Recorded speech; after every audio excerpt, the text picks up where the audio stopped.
The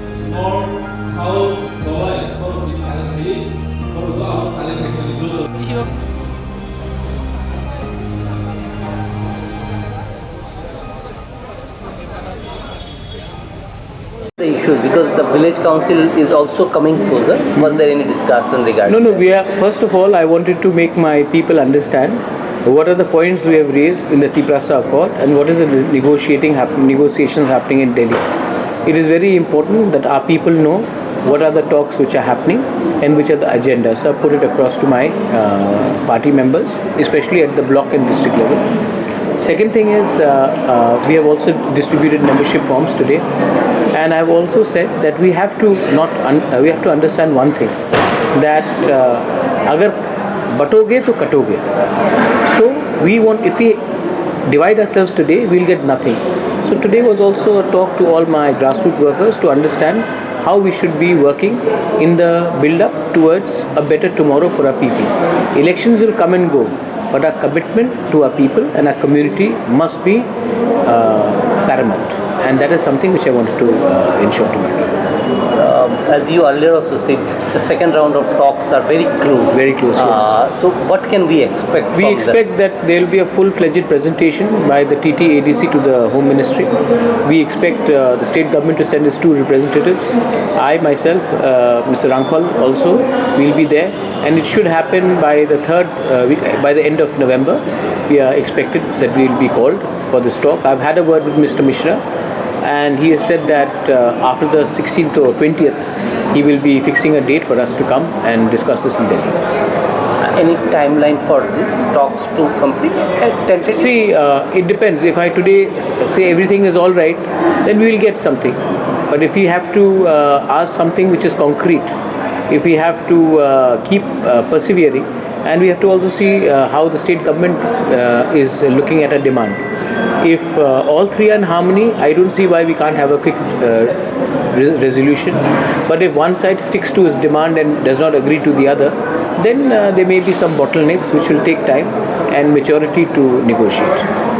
Sir, recently you have called for an thanks. Always it was your thing to the IPFT had said that they are waiting for the dates to be declared. After that, they will think about coming together. This recent CWC, their central committee meeting was there. Today, the BJP president had also said that since we are in the alliance, we will try to fight this election together because we have got good result in the parliamentary election. So what is your view on that? My view is that we should all agree that development of the indigenous people and certain issues like land rights, constitutional rights and political and economic rights have to be agreed upon before we can come to any understanding. IPFT and TRIPURA Mota have no problem because more or less our demands, what we have been raising in memorandum, in writing, in our speeches is almost the same. Regarding BJP, if they are willing to support our demand, I don't see any reason why they should not come. Even Congress, if they are willing to support our demand, why should we object to them also? Our fight is not against any party. Our fight is for the empowerment of our community, and we will do that. Recently, an incident about rigging had taken place. Though the government is looking into, how do you see? What is your message? I don't agree with ragging of any sort, but I do believe that if the punishment is very harsh, then it should be reconsidered. I'll meet the principal. I'll try to find out. I've met the parents of the people whose children have been pulled up for the ragging, and I'll meet the principal and understand what is their side of the story. Whatever it is, I don't think anyone should be punished so harshly either ways so that their careers are destroyed. If people have expressed remorse and apologized, then penalty should be put across, and if the ragging is not so harsh, then we have to differentiate between ragging where people are physically hurt when they are mentally targeted, or when there is a harmless banter which takes place. So we have to realize that there is a big difference between that, and I will meet the principal and I'll listen to his point of view. I've heard the parents' point of view, and I'll try to bring some sort of a resolution so that careers are not affected either ways. Sir, you have been out of the state meeting the students and other youths of the region. So what is their view about present Tripura and any scope they want to return back, the situation is still, employment has been created, what is their view about? I think people of Tripura who are studying outside realize that their career is better off outside than in Tripura. That's the reason people are going. And there are a lot of talented boys and girls who are studying very well. They are very enterprising. But we don't seem to have a policy where we can absorb them or give them a career to become entrepreneurs or to build up the skill level. And I see a lot of frustration in them.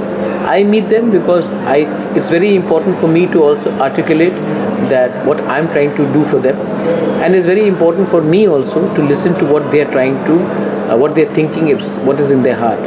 So I think if we can meet our youngsters halfway, we will only do service to our country and to our state. They are the future of our state. And if they feel frustrated and if they feel that they are not being heard, then we are doing injustice to our next generation. So that's the reason I go out and meet them and I engage with them. I also learn something, they also learn something from me, and that way we all actually increase each other's knowledge.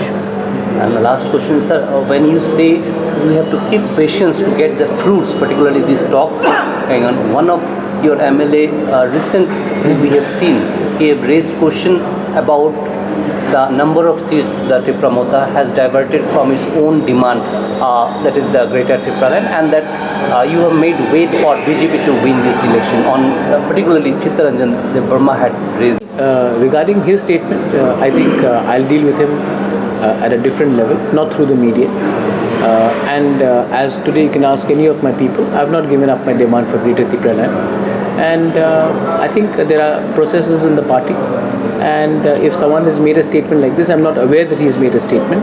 If he has, then we will talk to him and we'll probably bring it to his knowledge that we have not given up a demand for Greater Tripura Land or Article 2 and 3.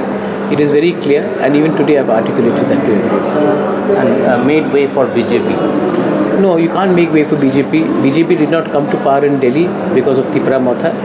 BJP came to power in Delhi because the opposition could not defeat the BJP in Uttar Pradesh, could not defeat them in Delhi, could not defeat them in Madhya Pradesh, in Gujarat. They got a lot of seats in Assam.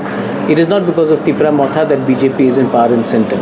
And that MLA himself understands that we have to talk to all the party, whichever is in center, because our demand can be only fulfilled by the central party. If tomorrow Congress is in power, I'll talk to them. So my point is, Tripura Motha cannot bring Congress to power, and Tripura Motha cannot claim to take the credit of bringing BJP to power in Delhi. And we have to talk to whoever is in power in Delhi to get a constitutional rights. Thanks.